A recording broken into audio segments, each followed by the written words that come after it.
So when you started then with Dunn's, how did it come about? Was there any kind of pushback, or did you go to them with a proposal, or how did it start? I had actually been over and back to factories overseas, from the Middle East to the UK to Portugal. So I had some experience of visiting factories, and I'd been messing around with pieces of sportswear and shirting and cutting pieces up. And so I had actually put together a little range. Yeah. Now let me tell you, it was a kind of an example of somebody who was trying, but it went a long way. I think the fact that I had gone and had shown the initiative to actually create 10 or 15 bits and pieces. Listen, it was very small, so I was able to show that. I was able to present myself, explain what I wanted to do. I think a lot of it came down to the fact that I presented myself, and I was able to face explain where I was coming from, how I saw the market in Ireland in terms of menswear and the Irish male mentality, and how I felt that this was needed.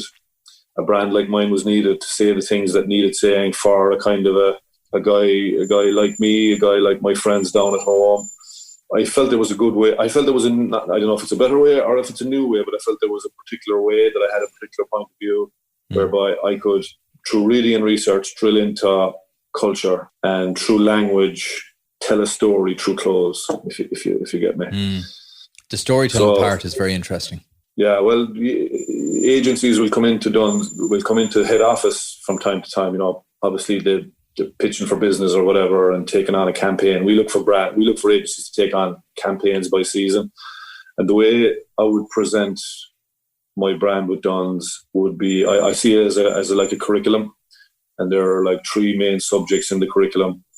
Culture is one, masculinity, which is a tricky one now, and it's a it's a tricky one to navigate. But it's a subject that has presented itself really in the course of I have 11 seasons done now with Dunn's. It was only halfway through I saw a strong sense of masculinity come through in all the stories, and meaning is the third subject. So there has to be an element of culture. There tends to be an element of this type of masculinity that comes through, and there has to be meaning. And all these subjects are taught through a certain language.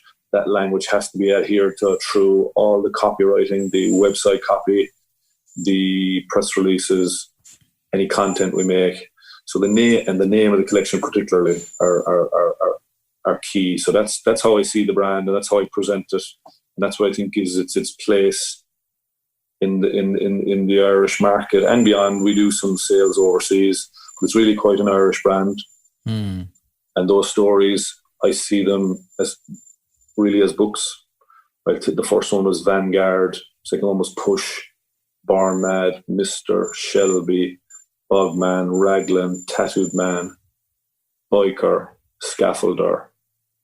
This current one, I'm missing one there, I think. Scaffolder is the 10th. I might be missing one there, but I see them all as books, and I see the clothes as like words in a story, and that's my approach.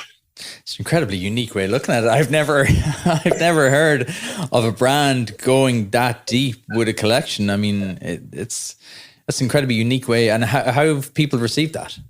I guess pretty well. I think the brand has done well. It does well.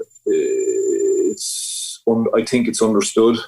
For people who know the brand, I think they've come to kind of expect the bit of storytelling now, that the language part is important to me. I listen, my wife says to me, I get hung up on at the start I was really conceptual with Dunn's. I was like really tied into this narrative, this idea of having to tell a story a certain way, and it was it was a bit too conceptual. And then of course you look at what's going on around you, and you realise this is a business and it's commerce. So you start to balance the concept with the commerce. And my wife will say to me, I'll get really deep into it, because I do get deep into it and I'm very hands-on with it. But sometimes I get too deep into it. My wife will say, Paul, the guy just wants a shirt. You know what I mean? The guy just wants to come in. He just wants to come in and buy a T-shirt. And I say, no, Louise, there has to be a bollard print on this shirt, because Irish men don't realise this yet now. But so many of them work on building sites. I worked in building sites for 5 or 6 summers in a row. A lot of my friends would have come up would be builders, carpenters. My brother's an electrician, plumbers, that kind of. It's a big part of the Irish, guard, nurse, tradesman, teacher. You know, tradesman. Core right there. I actually had a brand a number of years ago prepared, or was it a collection called Tradeware, going back a few years ago, where I figured like it's time to really speak to the tradesmen of the country. And that's what Scaffolder ultimately became. It was an idea for a brand years ago that became, some few years later, become Scaffolder. This current season that got kind of disrupted is called Scaffolder, and it speaks to the tradespeople of Ireland, tradesmen of Ireland that I know, the sites I worked on, and the gear is actually, some of the gear is really cool actually, and I think it could be better actually. I think tradesmen's clothing could be a lot better than what it is. Yeah. But obviously there are big brands out there like Dickies and Snickers and these doing that kind of business, and that's where tradespeople tend to go. But they pay for it, you know. They're not cheap brands either. They're wearing it every single day as well. They're getting up every single morning, and they have to put on their tradesman gear. And I think it's of the moment. I think there's young lads now, 21, 22, and they're super into their fashion now. And if they're a tradesman and they can balance that with fashion, I think you've struck on something. Probably 6-7 years ago, people would have been like, Scaffolder. Yeah. And of course, what you see as well now, Gary, is on Facebook particularly, and I'm seeing a bit of it on TikTok, what you see is tradesmen very, very visible in Facebook content. Yes.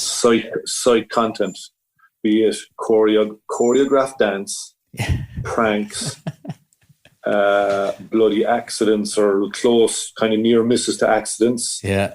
But particularly pranking and dancing. You see your tradesman, and these are millions of views on Facebook videos. And so you know what I mean? I think it's a really interesting market. I do. I think it's going to get more interesting.